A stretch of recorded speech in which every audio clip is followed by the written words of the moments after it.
హల్లెలూయా. దేవునికి స్తోత్రం. అదేగల దేవునికి మొదట నా కృతజ్ఞతాస్తుతులు చెల్లిస్తున్నాను. అలాగే ఈ వర్తమానాన్ని వింటున్న మీ అందరికీ మన ప్రభు అయిన యేసుక్రీస్తు నామంలో నా హృదయపూర్వక వందనాలు తెలియపరుస్తున్నాను. దేవుడు మిమ్మల్ని మీ కుటుంబాన్ని దీవించి ఆశీర్వదించును గాక. ఈ సమయంలో మనం పరిశుద్ధ గ్రంథం నుండి లూకా సువార్త 1వ అధ్యాయం 50వ వచనాన్ని ధ్యానించుకుందాం. వచ్చిన భాగాన్ని నేను చదువుతాను, దయచేసి జాగ్రత్తగా వినాలని కోరుతున్నాను. ఆయనకు భయపడే వారి మీద ఆయన కనికరము తరతరములకు ఉండును అనేటువంటి ఈ మాటను దేవుని వాక్యం స్పష్టంగా తెలియపరుస్తూ ఉంది. ఆయన కనికరం తరతరాలకు ఉండడం మాట ఎలా ఉన్నా, ఈరోజు ప్రతి మనిషి తరతరాలకు ఉండేటువంటి ఆస్తిని సంపాదించాలి అనేటువంటి భావనతో ఈరోజు ఎంతో ప్రయాసపడి రాత్రి అనక పగలనక అహర్నిశలు కృషి చేస్తూ ఆస్తిపాస్తులను సమకూర్చడం అనేది మీకు నాకు మనందరికీ తెలుసు.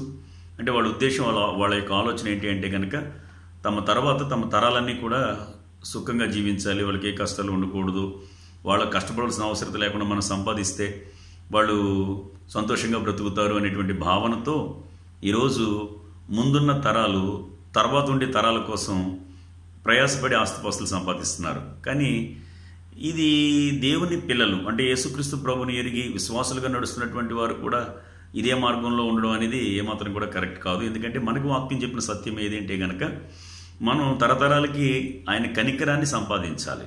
ఆయన కనికరాన్ని మనం సంపాదించాలి అంటే ఆయన అందుకు మనం భయభక్తులు కలిగి ఉండాలి. అలా కాకుండా మనం ఒకవేళ ఆస్తిపాస్తులు సంపాదించినా అవి దొంగ దోచుకోవచ్చు, చిమ్మెట కొట్టవచ్చు, ఎవడొకడు మోసగించవచ్చు, లేకపోతే వీళ్ళు దుర్వినియోగం చేయొచ్చు. అది ఎవరికి చేజిక్కునో ప్రసంగి అంటాడు కదా, జ్ఞానైన సొలొమోను ప్రసంగి గ్రంథంలో చెప్తాడు, నరులు కష్టపడి సంపాదించినదంట ఎవరికి చేజిక్కునో అని తెలియపరుస్తాడు. కాబట్టి ఒకవేళ భౌతికంగా మనం ప్రయాసపడి లౌకికమైనటువంటి ధనాన్ని మనం సంపాదించినా అది మన తర్వాత మన తరాలు అనుభవిస్తారని అనుకోవడం చాలా పొరపాటు. వాళ్ళు అనుభవిస్తారో ఎవరు అనుభవిస్తారో మనకు తెలియదు, అది ఏమైపోద్దో తెలియనటువంటి దుస్థితి. అదే దేవుని కనికరాన్ని కనుక మనం సంపాదిస్తే తరతరాలు శుభప్రదంగా ఉంటుంది. వాళ్ళు క్షేమంగా ఉంటారు, వాళ్ళు సుఖంగా ఉంటారు, వాళ్ళు సంతోషంగా ఉంటారు. వాళ్ళ యొక్క జీవితం అంతా కూడా దేవుని కాపుదలని ఇస్తుంది. డబ్బు కొంతవరకే ప్రయోజనం, కానీ ప్రాణాన్ని కాపాడాలన్నా, ప్రమాదాల నుంచి తప్పించాలన్నా, సమాధానాన్ని ఇవ్వాలన్నా, సంతోషాన్ని ఇవ్వాలన్నా ఇవన్నీ డబ్బుతో రావు కదా, అవన్నీ దేవుడిస్తాడు. కాబట్టి మనం చేయవలసిన పని ఏది అంటే కనుక మన తరాలకు మనం కనికరాన్ని సంపాదించాలి. కనికరాన్ని సంపాదించాలంటే దేవుని యందు భయభక్తులు కలిగి ఉండాలి. ఈ భయం అనే విషయానికి వస్తే ఈరోజు మీరు లోకంలో ఎవరిని చూసినా కూడా చావుకు భయపడేవాళ్ళు ఉన్నారు, ఆకలికి భయపడేవాళ్ళు ఉన్నారు, ప్రమాదాలకు భయపడేవాళ్ళు ఉన్నారు, చట్టానికి భయపడేవాళ్ళు ఉన్నారు, జంతువులకు భయపడేవాళ్ళు ఉన్నారు, పురుగులకు భయపడేవాళ్ళు ఉన్నారు, అంతెందుకు దెయ్యానికి భయపడేవాళ్ళు కూడా ఉన్నారు. దేవునికే భయపడరు. ఎందుకు అంటే దేవుని మీద ఉన్నటువంటి ఒక అభిప్రాయం ఏది అంటే కనుక ఆయన దయామయుడని, ఆయన కనికర సంపన్నుడని, ఆయన క్షమిస్తాడని, ఆయన ప్రేమిస్తాడని, ఆయన దయ చూపిస్తాడని. కాబట్టి మనం ఎలా ప్రవర్తించినా ఆయన మనకు అవకాశాన్ని ఇస్తాడనేటువంటి ఒక స్వేచ్ఛాయుతమైనటువంటి భావంతో దేవుని పట్ల భయాన్ని కనపరచకపోవడం అనేది చాలా తప్పు. దేవుడు మనకు స్వేచ్ఛను ఎందుకు ఇచ్చాడు అంటే మనం ఆ స్వేచ్ఛను ఉపయోగించుకుని హృదయపూర్వకంగా ఆయన పట్ల భయభక్తులు కలిగి ఉండాలని ఆ స్వేచ్ఛను ఆయన మనకిస్తే ఆ స్వేచ్ఛను మనం దుర్వినియోగం చేసుకుని లౌకికంగా దాన్ని ఉపయోగించుకుని దేవుని కనుక మనం నిర్లక్ష్యం చేస్తే అది చాలా దుర్భరమైన పరిస్థితులు ఇస్తుంది. ఎందుకంటే దేవునికి భయపడడం అనేది మానవ జీవితంలో అత్యంత ప్రాముఖ్యమైంది. మీరు యెషయా గ్రంథం 8వ అధ్యాయం 13వ వచనం కనుక మీరు గమనించి చూస్తే అక్కడ చాలా చక్కని మాట వ్రాయబడి ఉంటుంది. సైన్యములకు అధిపతియగు యెహోవాయే పరిశుద్ధుడు అనుకొనుడి, ఆయనకు మీరు భయపడవలను, ఆయన కోసమే దిగులు పడవలను అనేటువంటి మాట వ్రాయబడి ఉంటుంది. అంటే మనం భయపడవలసింది ఆయన కోసమే, దిగులు పడవలసింది ఆయన కోసమే. అంటే జీవితంలో ఏదైనా జరుగుతుందేమో అనే భయం, ఎవరు చేస్తారని భయపడాలంటే దేవుడు చేస్తాడనేటువంటి భయంతో ఉండాలి. మనం దైవికమైన భయం ఉండాలి. అమ్మో ఆయన శిక్షిస్తాడు, ఆయన ఉగ్రత మన మీదకి వస్తుందేమో, ఇలా ప్రవర్తిస్తే ఆయన చేత దెబ్బలు తినాలి అనేటువంటి భయం ఉండాలి. రెండోది ఏంటంటే దిగులు పడడం. అంటే అయ్యో ప్రార్థించలేకపోయాను, స్తుతించలేకపోయాను, నా సమయాన్ని నా ధనాన్ని ఆయనకి ఇవ్వలేకపోయాను, ఆయన చిత్తాన్ని నెరవేర్చలేకపోయాను. ఈ రెండు, ఒకటి ఆయనకి భయపడే స్థితి ఉండాలి, రెండు ఆయన గురించి దిగులు పడే స్థితి ఉండాలి. అలా ఉన్నప్పుడు ఏమవుద్ది అంటే కనుక ఆయన వారికి పరిశుద్ధ స్థలంగా ఉంటాడట. ఎంత విశేషమైనటువంటి సంగతి అండి. అంటే ఇక నీ చుట్టూ ఆయన కాపుదల ఉంటుంది, ఆయన అధికారం ఉంటుంది. ఇక నువ్వు దేనికి భయపడాల్సిన అవసరం ఏమాత్రం కూడా ఉండదు. ఈ విషయం తెలిసినటువంటి వాళ్ళు బుద్ధిమంతులు, జ్ఞానం కలిగినటువంటి వాళ్ళు. ఆ మాటను కూడా జ్ఞానైన సొలొమోను సామెతల గ్రంథం 22వ అధ్యాయం 3వ వచనంలో చెప్పాడు. బుద్ధిమంతుడట అపాయం ముచ్చట చూచి దాగుకుంటాడట, జ్ఞానం లేని వారు యోచించక ఆపదలో పడుదురు అనేటువంటి విషయాన్ని దేవుని వాక్యం తెలియపరుస్తూ ఉంది. కాబట్టి ఈ సమయంలో దయచేసి ఈ మాటలు వింటున్న ప్రతి ఒక్కరూ కూడా మనం సంపాదించవలసింది డబ్బు, ఆస్తులు, లేకపోతే లౌకికమైనటువంటి విలువలు కాదండి. దేవుని కనికరాన్ని మనం సంపాదిస్తే అది మన తరతరాలకు కూడా సంక్రమిస్తుంది. అది వాళ్ళు అనుభవించగలుగుతారు. దేవుని కాపుదల్లో వాళ్ళు ఉండగలుగుతారు.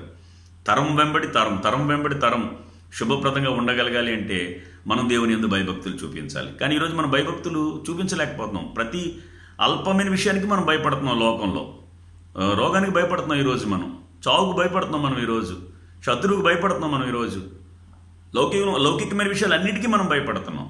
కానీ దేవునికి భయపడే విషయంకి వచ్చేటప్పటికి మాత్రం అది స్వేచ్ఛాయుతంగా ఉపయోగించుకుంటున్నాం. అందువల్ల ఏమవుతుంది అంటే ఆయన కనికరాన్ని ఈవెన్ మనమే పొందలేనప్పుడు ఇక ఆ కనికరాన్ని మన తరతరాలకు మనం ఎలా అందించగలం?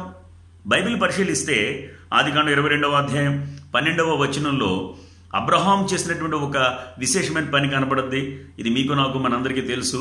ఆ అధ్యాయం స్టార్టింగ్లోనే దేవుడు అబ్రహామును పరిశోధించెను అని వ్రాయబడి ఉంటుంది. ఆయనకు ఒక్కడైనటువంటి కుమారుడైన ఇస్సాకును మోరియాలని చూపించి పర్వతం మీద బలిమ్మని చెప్పినప్పుడు ఆయన ఎంత విశేషమైనటువంటి పని చేస్తున్నాడో తెలుసా? తన కొడుకుని తీసుకుని వెళ్ళిపోతున్నాడు. తన భార్యకి చెప్పలేదు, కొడుకు చెప్పలేదు, పనులకు చెప్పలేదు. ఎందుకు చెప్పలేదు అనుకుంటున్నారు? చెప్తే చెడగొట్టేస్తారండి. మనమేమో ఏదన్నా చేస్తే అందరికీ తెలియాలి కదా, ఇంట్లో వాళ్ళకి తెలియాలి, బయట వాళ్ళకి తెలియాలి, సంఘానికి తెలియాలి. అబ్బో ఊరంతా మారు మోగిపోవాలి. అలా మోగిపోతేనే మనకు సంతోషం. కానీ ఇక్కడ చూసారా, దేవుని కోసం చేసే విషయాలు ఇంకెవరికి తెలియకూడదు అనమాట. తనకి దేవునికి మధ్య ఉండాలి. ఈవెన్ బలవుతున్న తన కొడుకు కూడా అడిగాడు, తండ్రి బలికి కట్టెలు ఉన్నాయి, నిప్పులు ఉన్నాయి, బలికి బలిపశువు ఏదని అడిగితే అరే యెహోవా చూచుకొనునని చెప్పాడు. యెహోవా చూచుకొనునని చెప్పాడు. నిజంగా ఎంత అద్భుతమైనటువంటి విశ్వాసం అంటే అయింది. కాబట్టి చూసారా, తాను చేస్తున్నటువంటి ఏదో పెద్ద గొప్ప పని, దేవుని కోసం నా కొడుకును కూడా నేను ఇచ్చేస్తున్నాను, భక్తి అంటే ఇలా ఉండాలి అలా ఉండాలనేటువంటి ఏదో తన యొక్క లౌకికమైనటువంటి విలువల కోసం వేషధారంతో కూడినటువంటి పరిస్థితులు అతను కనపరచలేదు. తన భార్యకి చెప్పలేదు, కుమారుడికి చెప్పలేదు, పనులకు చెప్పలేదు. ఆ బాధ అంతా గుండెల్లోనే ఉంచుకున్నాడు. దేవునికి భయపడి, అంటే ఆయన చెప్పాడు చేయాలి అంతే. ఈరోజు ఆయన చెప్పాడు మనం చేయాలి అనుకునేటువంటి వాళ్ళు ఎంతమంది ఉన్నారు? అది కేవలం వినడం వరకు, పాడడం వరకు, ప్రసంగించడం వరకే కానీ, లేకపోతే అభినయ గీతాల్లోనూ నాటికల్లోనూ డ్రామాల్లోనూ చూపించడమే తప్ప, అయితే షార్ట్ ఫిలిమ్స్, ఈ మధ్యకాలం షార్ట్ ఫిలిమ్స్ వచ్చినాయి కదా, షార్ట్ ఫిలిమ్స్లో కనపరచడమే తప్ప నిజ జీవితంలో వ్యక్తిగతంగా చూపించడం అనేది చాలా అరుదుగా ఉంటారండి అలాంటి వ్యక్తులు.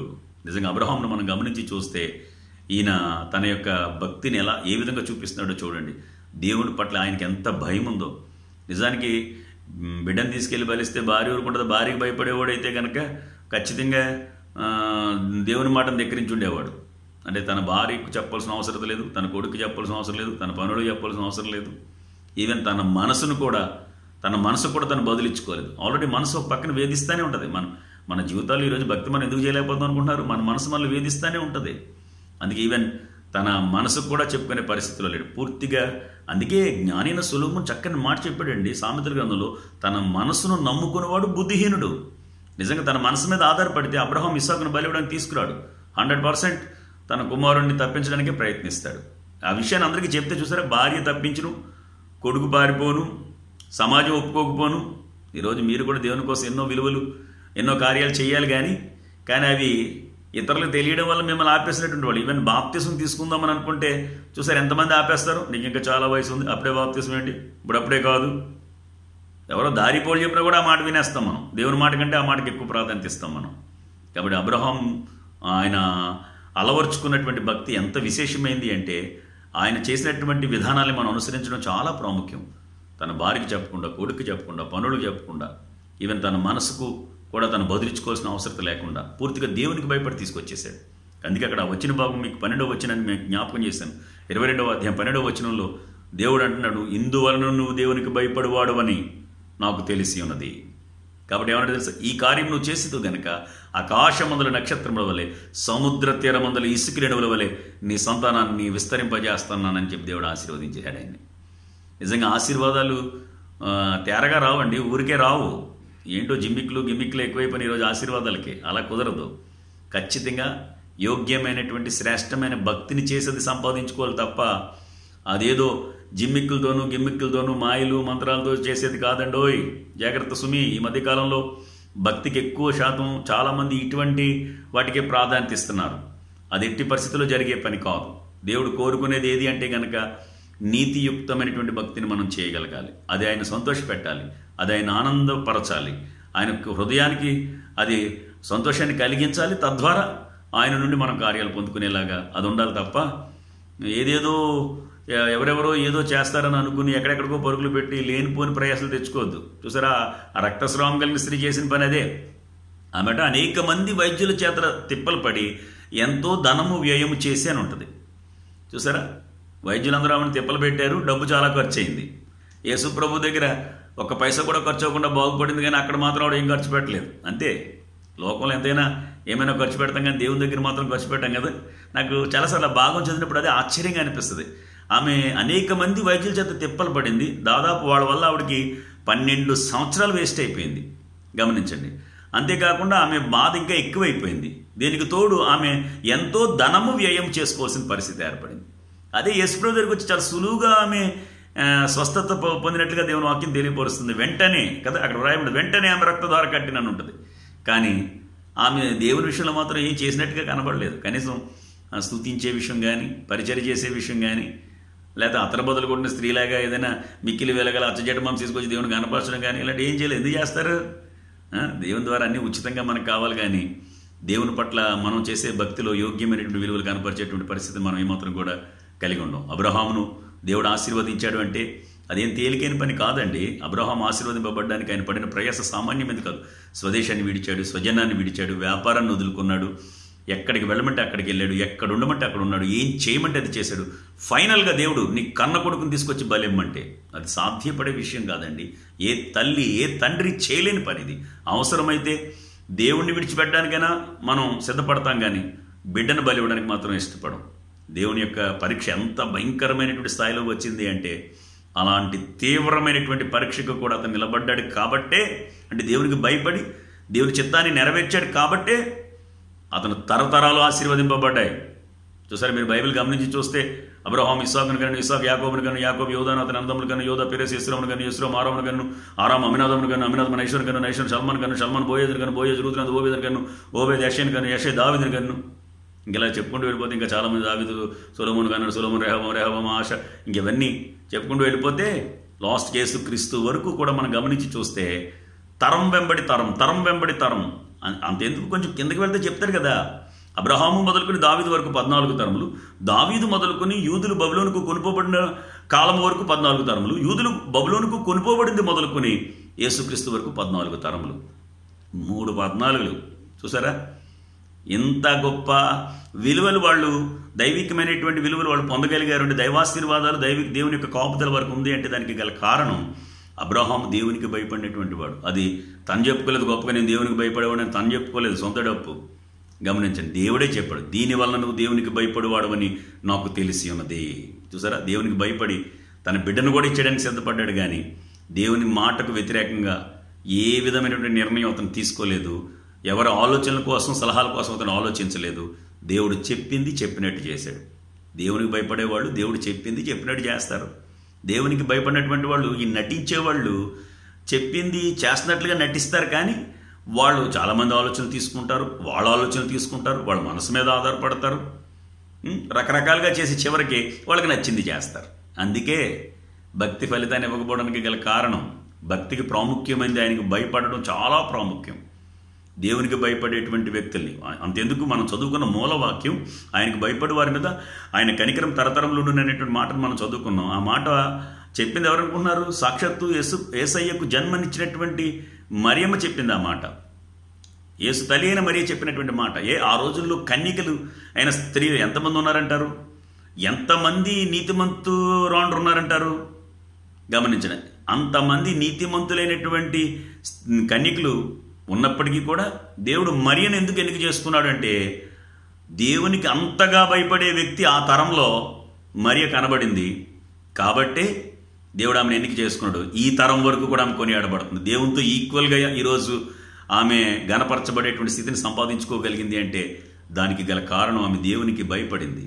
అందుకే ఆ కనికరం ఈరోజు తరతరాలు కంటిన్యూ అయ్యేటువంటి పరిస్థితి పరిశుద్ధ గ్రంథమైన బైబిల్ చాలా స్పష్టంగా తెలియపరుస్తుంది. చూసారు, అబ్రహాం గురించి దేవుడు చెప్పాడు, ఇందువల్ల నువ్వు దేవునికి భయపడేవాడు అని నాకు తెలుస్తున్నది అని చెప్పి అప్పుడు ఏమన్నాడు తెలుసా, ఈ కార్యం నువ్వు చేస్తావు కనుక, అంటే దేవునికి భయపడి నువ్వు ఈ కార్యం చేస్తావు కాబట్టి అని చెప్పి ఆయన విశేషంగా అతన్ని ఆశీర్వదించినట్లుగా దేవుని వాక్యం తెలియపరుస్తుంది. ఆ ఆశీర్వాదాల గురించి ఇప్పుడే నేను జ్ఞాపకం చేశాను. ఇన్ని తరాలు 14 నిజంగా ఇన్ని తరాలు వాళ్ళు ఆశీర్వాదాలు పొందుకోగలిగారంటే దానికి గల కారణం తన తర్వాత తరాలన్నిటికీ ఆ దేవుని కనికరాన్ని ఆశీర్వాదాలని తేవడంలో అబ్రహాము పడిన ప్రయాస, అతను చేసినటువంటి కృషి, త్యాగం, నీతి ఇవన్నీ కూడా నిజంగా కొలతలు లేవనివి అని చెప్పడంలో ఏమాత్రం కూడా సందేహం లేదు. రెండోదిగా మనం గమనించి చూస్తే షిఫ్రా పూయ, ఇది పలకడం కూడా మనం పర్ఫెక్ట్గా పలకడానికి ప్రయత్నం చేయాలి. షిఫ్రా పూయ వీళ్ళు హెబ్రీ మంత్రస్వానులు.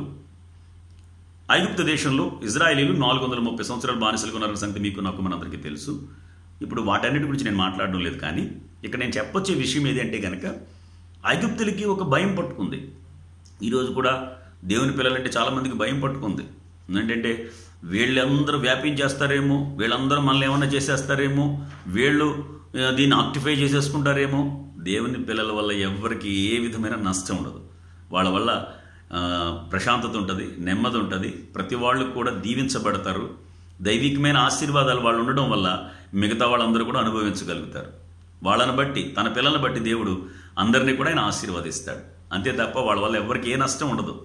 కానీ ఐగుప్తీయులు ఎలా ఆలోచించారంటే, ఈ జనము బహుగా విస్తరిస్తున్నారు, వీళ్ళు ఇలా ఇంకా బాగా విస్తరిస్తే గనక ఇక వీళ్ళు దీన్ని సొంతం చేసేసుకుంటారు, మన దేశాన్ని మన మీద వీళ్ళు ఏలుబడి చేస్తారు, మన మీద వీళ్ళు పెత్తనం చేస్తారు, అవకాశం వాళ్ళకి ఇవ్వకుండా ఉండాలని అంటే గనక వాళ్ళకి ఇక మగపిల్లలు అనే వాళ్ళని ఉండనివ్వకూడదు, పుట్టిన ప్రతి మగబిడ్డను చంపించేయాలనేటువంటి భావంతో వాళ్ళు ఆలోచన చేసుకున్నారు. అందువల్ల హెబ్రీ మంత్రస్వాములు అనేటువంటి షిఫ్రా పూయలను సంప్రదించారు.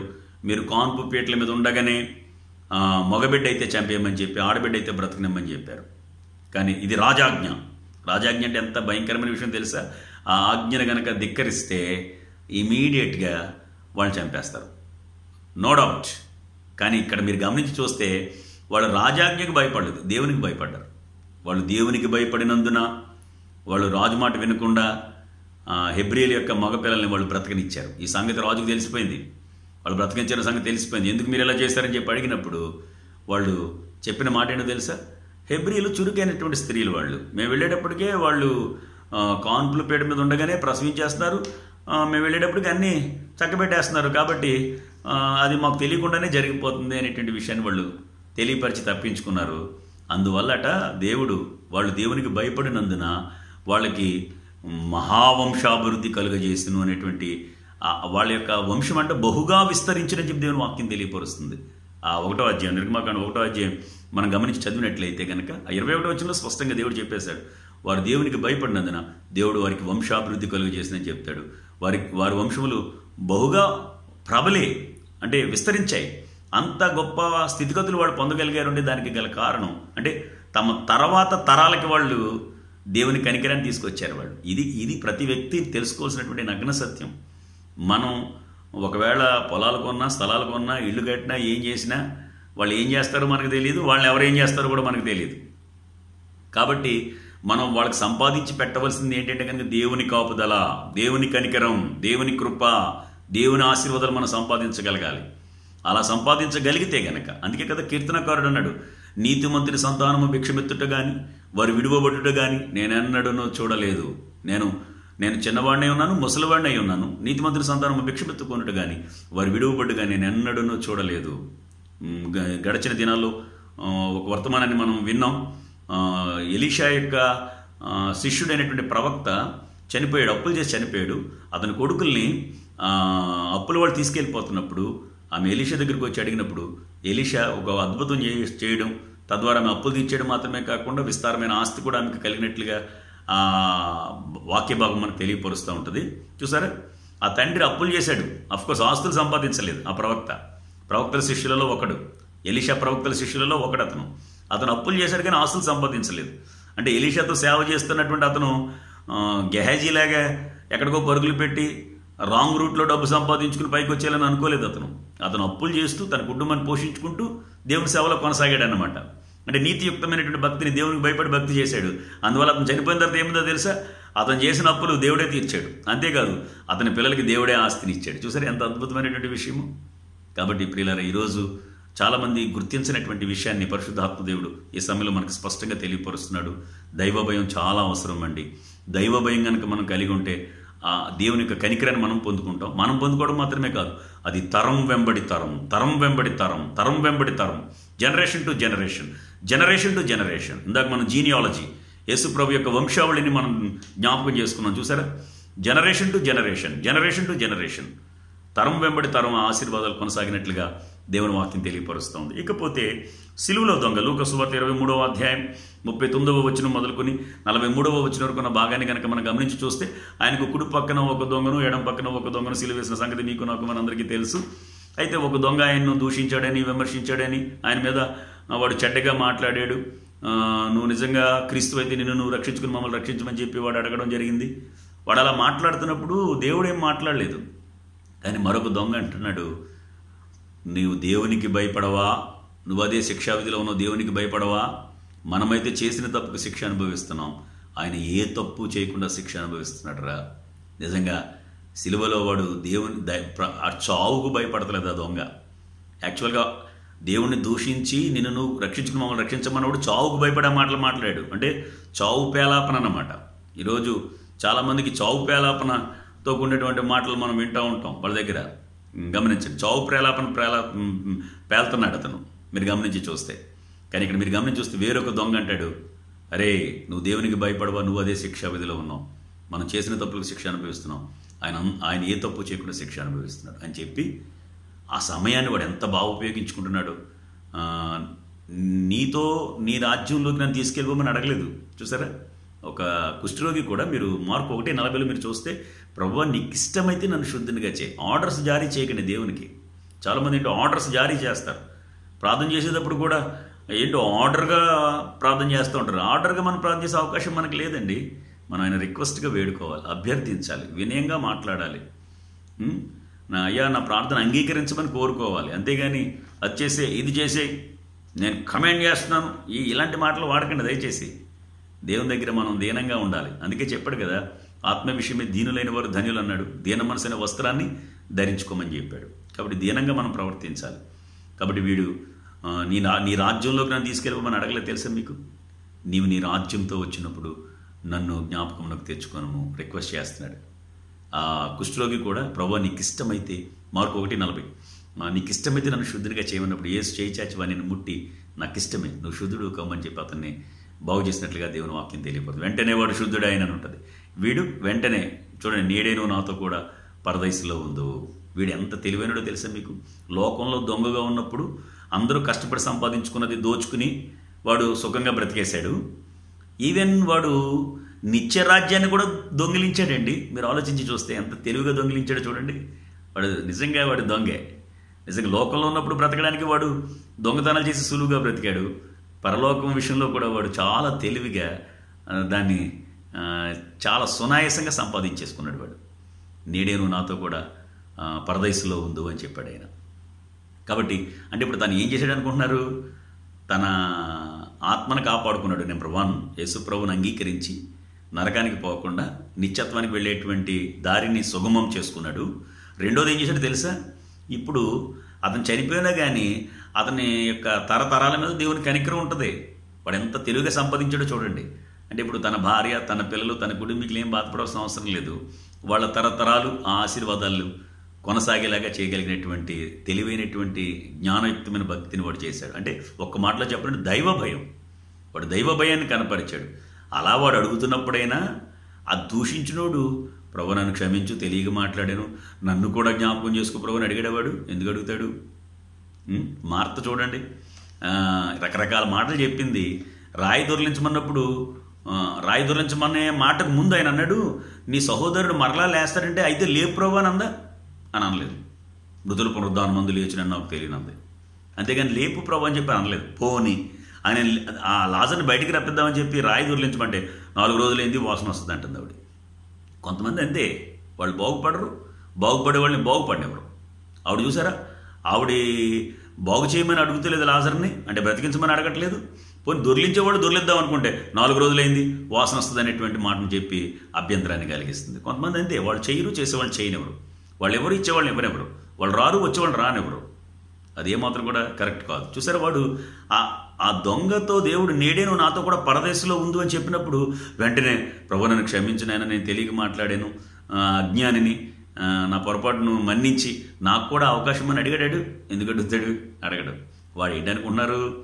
వాడు లోక సంబంధమైనటువంటి ఇచ్చలు కలిగినటువంటి వాడు, యాషావు లాంటి వాడు.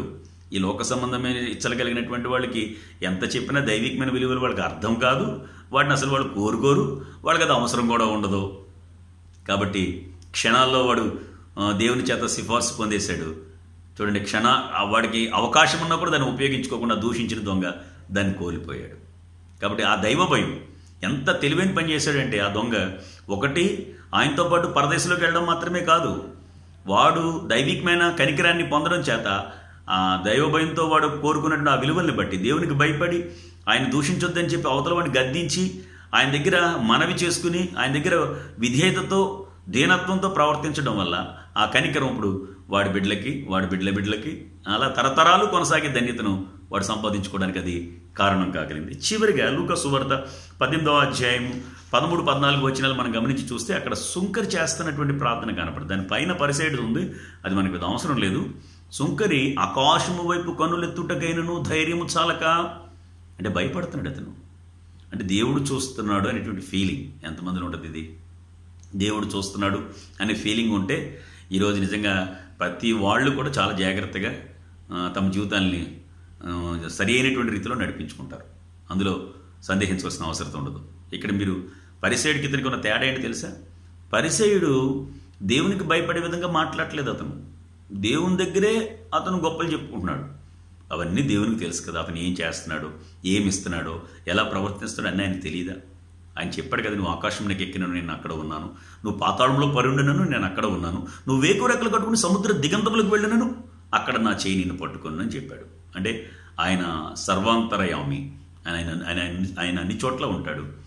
ఆయన సర్వజ్ఞుడు కదా, ఆయనకు అన్నీ తెలుసు, ఆయనకి మరుగైనది ఏదియో లేదు. ఆయన దగ్గర ఏంటి ఈ కుప్పిగంతులు? వాడు అంటాడు, వారానికి 2 మార్లు ఉపవాసం చేస్తున్నాడు, సంపాదన దశం భాగాలిస్తున్నాడు, చోరులు, అన్యాయస్తులు, వ్యభిచారులు, ఇతర మనుషుల వల్ల నేను ఈ సొంకర వల్ల నేను ఉండనందుకు నీ కృతజ్ఞతాస్తుతులు చెల్లిస్తానని చెప్పాడు. అంటే నిజంగా దేవునికి భయపడేవాడైతే వాడు చాలా వినయంగా ప్రవర్తించాలి, కానీ వాడు అక్కడ చాలా డంబంగా ప్రవర్తిస్తున్నాడు. వాళ్ళలో ఉన్నటువంటి అతిశయాన్ని కనపరుస్తున్నాడు. కానీ సుంకర అలా కదా, ఆకాశం వైపు కనులెత్తుటకైనను ధైర్యం చాలక భయపడుతున్నాడండి. అతను రొమ్ము కొట్టుకుంటూ, అంటే గుండె బాదుకుంటున్నాడు. పాపిని నన్ను కరుణించి ప్రభు అన్నాడు. తద్వారా ఏమిందో తెలుసా? దేవుడు అన్నాడు, అతనికంటే ఇతను నీతిమంతుడు అన్నాడు. ఇప్పుడు వాడు ఎంత ఈజీగా ఆ కనికరాన్ని వాడు పొందుకోవడం మాత్రమే కాకుండా ఆ కనికరం తన తరతరాలు, అంటే ఇప్పుడు కుటుంబీకులు ఎంత గొప్పగా చెప్పుకుంటారు, మా పితరుడు సంపాదించిన ఆశీర్వాదాలండి. అందుకే చూసారు, ఇజ్రాయిల్ అబ్రహాము దేవ, ఇస్సాకు దేవ, యాకోబు దేవ అని ప్రార్థన చేసేవారు. ఎందుకనుకుంటున్నారు? వాళ్ళ పూర్వీకులు ప్రయాసపడి దేవుని భయభక్తులు కలిగి ఆశీర్వాదాలు సంపాదించారు.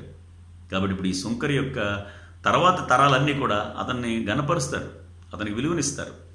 నిజంగా ఆయన చాలామంది చెప్తారు. చూసారు మీరు సమాజంలో మీరు గమనించారు, మా తల్లిదండ్రులు చేసిన భక్తి ఈరోజు మేము ఇలా ఉన్నామండి.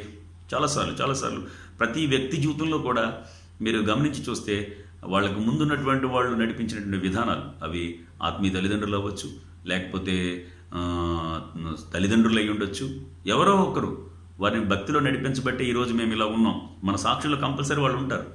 ఆ రోజు వాళ్ళు నడిపించబట్టి మేము దేవుని దగ్గరికి వచ్చాం, ఆ ఆశీర్వాదాలు ఏమి ఈరోజు మేము ఇలా అనుభవించగలుగుతామని మాటను తెలియపరుస్తూ ఉంటారు. కాబట్టి దైవభయం అనేది చాలా ప్రాముఖ్యం. ఎందుకు ఇది అవసరం అంటే, దైవభయం ఉంటే గనక ఇది చెయ్యొద్దని కానీ, ఇది చూడొద్దని కానీ, ఇది వినొద్దని కానీ, ఇది తప్పని కానీ ఎవరికి చెప్పాల్సిన అవసరం ఉండదు. దైవభయమే నీకు తెలియపరుస్తుంది. అఫ్కోర్స్ ఒకవేళ నువ్వు తొట్టుపడి ఏదైనా చిన్న పొరపాటు నీ ద్వారా జరిగినా అందులో నువ్వు ఏమాత్రం కూడా ఉండడానికి ప్రయత్నించవు, పశ్చాత్తాపడతావు, బయటకు వచ్చేస్తావు, మళ్ళా ఆ పొరపాటు వైపుకి ఏమాత్రం కూడా వెళ్ళవు. మోసగించడం కుదరదు, దొంగిలించడం కుదరదు, అబద్ధం ఆడడం కుదరదు. ఏది చేస్తున్నా కూడా దైవభయం నిన్ను పట్టి పీడిస్తుంది. మన హృదయం ఆయా విషయాల్లో మన మీద దోషారోపణ చేసేస్తుంది. తద్వారా ఏమవుద్దంటే ఆ దైవ భయమే నేను సన్మార్గంలో నడిపిస్తుంది. అందుకే దైవభయం చాలా అవసరం. దైవభయం మన తరతరాలకు కనికరాన్ని, దేవుని కనికరాన్ని, మనకి కనికరాన్ని ఇవ్వడం మాత్రమే కాదు, దైవ భయం మనల్ని కరెక్ట్ రూట్లో పెడుతుంది. కాబట్టి చూడొచ్చో చూడకూడదు, వినొచ్చో వినకూడదు, చేయొచ్చో చేయకూడదు, ఆలోచించొచ్చో ఆలోచించుకోకూడదు, మనసులో ఉండొచ్చో ఉండకూడదు, వెళ్ళొచ్చో వెళ్ళకూడదు, ఇవన్నీ దైవ భయం మనకి నేర్పిస్తుంది. దైవ భయం ఒకవేళ నువ్వు తప్పు త్రోవలోకి వెళ్ళినా మళ్ళీ నేను తీసుకొచ్చి రైట్ రూట్లో పెడుతుంది అనమాట. కాబట్టి దైవ భయం అనేది చాలా అవసరం. అది ఒకటి, నువ్వు ఎలా నడవాలో నీకు తెలియపరుస్తుంది, నిన్ను ఆశీర్వదింపచేస్తుంది. తర్వాత నీ తరాలకు ఆ కనికరం ఉండిపోద్ది అనమాట. ఇప్పుడు నేను చేసుకున్నటువంటి భక్తి నన్ను ఆశీర్వదించడం మాత్రమే కాకుండా అది నా పిల్ల తరముకు అది సంక్రమిస్తుంది. కాబట్టి దయచేసి మనం ఈ లోక సంబంధమైనటువంటివి ఏవో సంపాదించి వాళ్ళకి ఇస్తే వాళ్ళు బాగుపడతారు, వాళ్ళు క్షేమంగా ఉంటారు, వాళ్ళు సుఖంగా ఉంటారు అని అనుకుంటున్నారేమో. లేదు లేదు లేదు, మనం కష్టపడి ప్రయాసపడినంత కూడా ఏమవుద్దో మనకు తెలియదు. ఎందుకంటే లౌకికమైన దానికి దేనికి కూడా గ్యారంటీ లేదు, దైవికమైన దానికి మాత్రమే గ్యారంటీ ఉంది. కానీ గ్యారంటీ లేని దానికి మాత్రం మనం ప్రాధాన్యత ఇస్తున్నాం, గ్యారంటీ ఉన్న దానికి కోసం మాత్రం ఏమాత్రం కూడా మనం ఆలోచించము, ప్రయాసపడం, అసలు దాని గురించి ప్రయత్నించడానికే ఏమాత్రం కూడా మనసు ఇవ్వం. కాబట్టి దైవ భయం తరతరాలకు నిలుస్తుందండి ఆ కనికరం. ఇది మరియ ద్వారా పరిశుద్ధాత్మదేవుడు మాట్లాడాడు. అదే మాటలు మనకు జ్ఞాపకం చేస్తూ ఈ సమయంలో పరిశుద్ధాత్మదేవుడు మనలందరూ హెచ్చరిస్తూ మాట్లాడుతున్నటువంటి ఈ మాటల్ని సహృదయంతో స్వీకరించి, అయ్యో దైవ భయం నాలో లేదు, లేకపోతే నా కుటుంబంలో లేదు, ఇంతవరకు నేను భక్తిని చేస్తున్నాను కానీ దైవ భయం కలిగి నేను ప్రవర్తించలేదు, కాబట్టి నా బ్రతుకులో నేను ఎలాంటి ఫలితాన్ని చూడలేకపోతున్నాను. నేను చూడకపోవడం మాత్రమే కాకుండా నా తర్వాత తరాలని కూడా నేను పాడు చేస్తున్నాను అన్నమాట. నా వల్ల నా తర్వాత తరాలు కూడా దైవాశీర్వాదం లేకుండా పోతున్నాయి అనేటువంటి విషయాన్ని గుర్తించి సరి చేసుకుని, దైవ భయాన్ని కలిగి ఉంటే చాలు, అన్నీ మీ దగ్గరే ఉంటాయి, అన్నీ మీ చుట్టూనే ఉంటాయి, ఏది మిమ్మల్ని ఏమీ చేయలేదు. ఆ దైవ భయమే మనకు కాపుదల, ఆ దైవ భయమే మనకు ఆశీర్వాదం, ఆ దైవ భయమే మనల్ని ఆశీర్వాదకరంగా నడిపించడం మాత్రమే కాకుండా మన తరతరాలకు అద్భుతమైన ఫలితాన్ని ఇస్తుంది. అంతేకాకుండా అది మనకు సమయోచితమైన జ్ఞానాన్ని ఇచ్చి ఏది రైటో ఏది రాంగో, ఎలా నడవాలో ఎలా నడవకూడదు, వీటన్నిటిని తెలియపరిచి యోగ్యమైనటువంటి రీతిలో ఉంచడానికి అది కారణం. దానివల్ల దేవుడు సంతోషిస్తాడు, సమాజం హర్షిస్తుంది, సంఘం మనల్ని ఆదర్శవంతంగా తీసుకుంటుంది, మనకు వ్యక్తిగతంగా ఒక చక్కని తృప్తితో కూడినటువంటి ఆశీర్వాదాలు నేను కలిగి ఉన్నాను అనేటువంటి భావన కలిగిస్తుంది. ఇప్పుడు చూడండి, సపోజ్ దేవుని రాకడ ఈరోజే జరిగితే నేను ఎత్తబడగలనా అనేటువంటి ఆలోచనకు వస్తే అన్కాన్ఫిడెంటల్గా ఫీల్ అవుతున్నాం. చాలామంది అలా ఫీల్ అవుతారు. అరే ఆ స్థితి నాకు లేదు అనే ఫీలింగ్ ఎందుకు వస్తుంది అంటే దానికి గల కారణం మన యొక్క లోపాలు మనకు తెలుసు కనుక. కాబట్టి మనకి కాన్ఫిడెంటల్ భక్తి అనేది చాలా అవసరం. అరే నేను ఎత్తబడగలను అనేటువంటి ఫీలింగ్ మనకు రావాలి అని అనుకుంటే కనుక దైవభయంతో నడవడమే. దైవభయంతో నడిస్తే ఖచ్చితంగా నీకు కాన్ఫిడెన్స్ ఉంటుంది. ఇప్పుడు చూడండి, బాగా చదివినటువంటి విద్యార్థి తన ఎగ్జామ్ రాయగలనే కాన్ఫిడెన్స్ ఉంటుంది. తప్పు చేయనటువంటి వ్యక్తి ఎంతమంది అతన్ని నిందించినా అతనిలో ఒక కాన్ఫిడెన్స్ కనబడుతుంది. నేను తప్పు చేయలేదు కాబట్టి నేను భయపడాల్సిన అవసరం లేదనేటువంటి వ్యక్తిత్వాన్ని అతను కనబరుస్తాడు. కాబట్టి ఆ కాన్ఫిడెన్స్తో కూడిన భక్తి మనకు ఉండాలి అంటే దైవ భయంతో కూడినటువంటి విలువలు మన జీవితంలో ఉండగలగాలి. కనుక దాన్ని మెయింటైన్ చేయండి. అనవసరమైనన్ని మెయింటైన్ చేయడం అవసరం లేదు. అసలు నిజానికి ఈరోజు చాలా మెయింటైన్ చేస్తున్నాం మనం, అసలు అవి అవసరం లేదు. మనం మెయింటైన్ చేయవలసింది ఏది అంటే కనుక దేవుని యందు భయభక్తులు మనం మెయింటైన్ చేయగలిగితే, దైవ భయం ఎప్పుడైతే మన బ్రతుకుల్లో ఉంటుందో అది మన బ్రతుకులను ఆశీర్వదించడం మాత్రమే కాకుండా మన తరతరాలను ఆశీర్వదిస్తుందని తెలియపరుస్తూ నేను మాటలు ముగిస్తున్నాను. ఈ మాటలు దేవుడు దీవించి ఆశీర్వదించును గాక. ఆమేన్. చిన్న ప్రార్థన. దయగలిగిన దేవ కృపలో మా తండ్రి మీకు వందనాలు. నేను ఈ శ్రేష్టమైనటువంటి సమయంలో నేను ఈ వర్తమానాన్ని విన్న వారందరినీ కూడా మీ హస్తాలుగా అప్పగిస్తున్నాను. అందరి మీద మీ ఆశీర్వాదాలు, మీ కృప, మీ దయ నిండారుగా మీరు దయచేసి నేను దైవ భయంతో జీవిస్తూ తద్వారా వారు దీవించబడడం మాత్రమే కాకుండా మీ కనికరం వారి తరతరాలకు అందించగలిగేటువంటి శ్రేష్టమైనటువంటి భక్తిని భయంతో చేసి తద్వారా పొందగలడానికి సహాయం చేయండి ప్రభా. ఎవరెవరు ఏమేమి సమస్యలతో ఉన్నారు, శోధనలతో ఉన్నారు, వ్యాధితో ఉన్నారు, బాధతో ఉన్నారు, కష్టంతో ఉన్నారు, వారిని ఇప్పుడే నేను వారి యొక్క సమస్యల నుంచి విడిపించి ప్రశాంతతనివ్వండి, నెమ్మదినివ్వండి, సంతోషాన్నివ్వండి, ఆరోగ్యాన్నివ్వండి. ఈ సమయంలో వారి మనసుల్లో ఏమేమి ఆశలు, అకృతులు వాటన్నింటినీ మీరు తీర్చండి ప్రభా. అలాగే ఆధ్యాత్మికంగా బలపరిచి స్థిరపరిచి మీకోసం మంచి సాక్షులుగా మీరు వాడుకోమని వేడుకుంటున్నాను. సహాయం చేయండి. ముఖ్యంగా వీక్షకులందరి కొరకు ప్రార్థన చేస్తున్నాం. నేను ఎంతమంది అయితే సబ్స్క్రైబర్స్ ఉన్నారో వారందరి మీద, వారి కుటుంబాల మీద మీ ఆశీర్వాదాలు విడుదల చేస్తున్నాను. మీ సేవకునిగా నేను కూడా ఆశీర్వదించి ప్రార్థిస్తున్నాను. ఆ ఫలితాన్ని వారు అనుభవించడం మాత్రమే కాదు, నేను వారు పొందిన మేళ్లు వారి ద్వారా విని సంతోషంగా మేము మహిమపరుచుకునే భాగ్యాన్ని దయచేయమని, ముఖ్యంగా నేను ఈ వర్తమానం విన్న బిడ్డలందరినీ దీవించి ఆశీర్వదించి వారి సమస్త విషయాల్లో మీ దయ, మీ కనికరం, మీ కృప నిండారుగా మీరు ఉంచమని యేసు నామములో అడిగి వేడుకుంటున్నాను నమ్మకమైన తండ్రి. ఆమేన్. ఇప్పుడు మన తండ్రి అయిన దేవుని ప్రేమ, కుమారుడైన యేసుక్రీస్తు ప్రభువారి యొక్క కృప, పరిశుద్ధాత్మ దేవుని యొక్క అన్యోన్య సహవాసం కూడిన మనకును సకలులకును పరిశుద్ధులకును ప్రత్యేకంగా ఈ శ్రేష్టమైన వర్తమానాన్ని విని దాని ప్రకారం జీవించాలని ఎవరైతే తీర్మానం చేసుకున్నారో వారికి ఇప్పుడు ఎల్లప్పుడూ సదాకాలం తోడై వర్ధిల్లును గాక. Amen, amen. God bless you. దేవుడు మిమ్మల్ని దీవించును గాక. దేవుని చిత్తమైతే మరొక పర్యాయం కలుసుకుందాం. ముఖ్యంగా మీతో పాటు అనేకులు సబ్స్క్రైబ్ చేయడానికి మీ వంతు బాధ్యతని మీరు నిర్వర్తించండి. దీన్ని షేర్ చేయండి. ఎక్కువ మంది మనకి సబ్స్క్రైబర్స్ ఉండడం వల్ల అది నాకు చాలా ఉపయోగకరంగా ఉంటుంది. అంతేకాదు నాకు అది ఒక గొప్ప రెస్పాన్సిబిలిటీని ఇస్తుంది అనే విషయాన్ని కూడా మీకు నేను తెలియపరిచాను. కాబట్టి ఆ విషయాలు అందరూ కూడా సహకరిస్తారని నేను విశ్వసిస్తున్నాను. అలా సహకరించి ఈ పరిచర్లో మీరు కూడా మీ వంతు బాధ్యత నిర్వర్తించాలని కోరుకుంటూ నా మాటలు ముగిస్తున్నాను. Okay, God bless you all. దేవుడు మిమ్మల్ని అందరినీ దీవించి ఆశీర్వదించారు.